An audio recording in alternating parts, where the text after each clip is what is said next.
కొత్త రాష్ట్రం, కొత్త ప్రభుత్వం, కొత్త పాలనను పరుగులు పెట్టిస్తున్నారు ముఖ్యమంత్రి కేసీఆర్. అధికారం చేపట్టిన నాటి నుంచి వరుసగా ఒక్కో శాఖపై అంశాల వారీగా అవగాహన పెంచుకున్నారు సీఎం.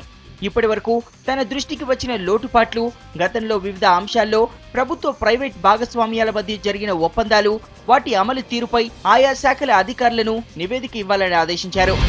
ఇటీవలే నూతన మద్యం పాలసీ ప్రకటించిన ప్రభుత్వం తాజాగా పారిశ్రామిక విధానంపై సమాలోచనలు చేసింది. ఇప్పటి వరకు పరిశ్రమల పేరుతో ప్రభుత్వం వద్ద భూములు, రాయితీలు పొందిన వారి వివరాలు సేకరించాలని అధికారులను ఆదేశించారు సీఎం. సర్కారుతో కుదుర్చుకున్న ఒప్పందాలను ఉల్లంఘించిన పారిశ్రామికవేత్తలు, సంస్థల వివరాలను కూడా అందజేయాలని సూచించారు. వీటితో పాటు తమిళనాడు తరహాలో వరంగల్, సిరిసిల్లాలో టెక్స్టైల్ పార్కుల ఏర్పాటు సాధ్యాసాధ్యాలపై చర్చించారు. ఇక విద్యుత్ సమస్యలపై కాన్సంట్రేట్ చేశారు సీఎం. రాష్ట్రంలో సకాలంలో వర్షాలు పడకపోవడంతో రానున్న రోజుల్లో వ్యవసాయంతో పాటు పరిశ్రమలు, గృహ అవసరాలకు విద్యుత్ ఇబ్బందులు తలెత్తే ప్రమాదం ఉందని అధికారులు సీఎంకు వివరించారు. రాష్ట్రంలో ఎట్టి పరిస్థితుల్లో విద్యుత్ సమస్య రాకుండా చూడాలని ఉన్నతాధికారులకు సూచించారు సీఎం.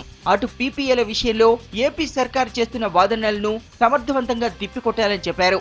దీనికోసం ఇంధన శాఖ ముఖ్య కార్యదర్శిని ఢిల్లీలోనే ఉండి కేంద్రానికి అవసరమైన సమాచారాన్ని అందించాలని చెప్పారు. రాష్ట్రంలో విద్యుత్ సంక్షోభం రాకముందే జాగ్రత్తలు చేపట్టాలని ఆదేశించారు. అవసరమైతే పొరుగు రాష్ట్రాల నుంచి విద్యుత్ కొనుగోలు చేసేందుకు చర్యలు చేపట్టాలని సూచించారు. వీటితో పాటు రాష్ట్ర వైద్య విద్యార్థులపై ఎటువంటి భారం పడకుండా ప్రభుత్వం మెడికల్ కాలేజ్ యాజమాన్యాలతో సంప్రదింపులు జరిపింది. ప్రభుత్వ ముఖ్య కార్యదర్శితో పాటు రాష్ట్రంలోని 15 మెడికల్ కాలేజీ యాజమాన్యాలు చర్చల్లో పాల్గొన్నాయి. గతంలో ఏఐఆర్సీ సూచన మేరకే నడుచుకుంటామని ప్రభుత్వం తేల్చి చెప్పింది. కళాశాలలే స్వయంగా ఎంసెట్ నిర్వహించుకునేందుకు అనుమతి కోరినా ప్రభుత్వం అంగీకరించలేదు. అటు ఏకీకృత ఫీజు విధానం పేరుతో మేనేజ్మెంట్, కన్వీనర్ కోటాలో ఫీజుల పెంపు ప్రతిపాదనలు చేసినా ప్రభుత్వం ఒప్పుకోలేదు.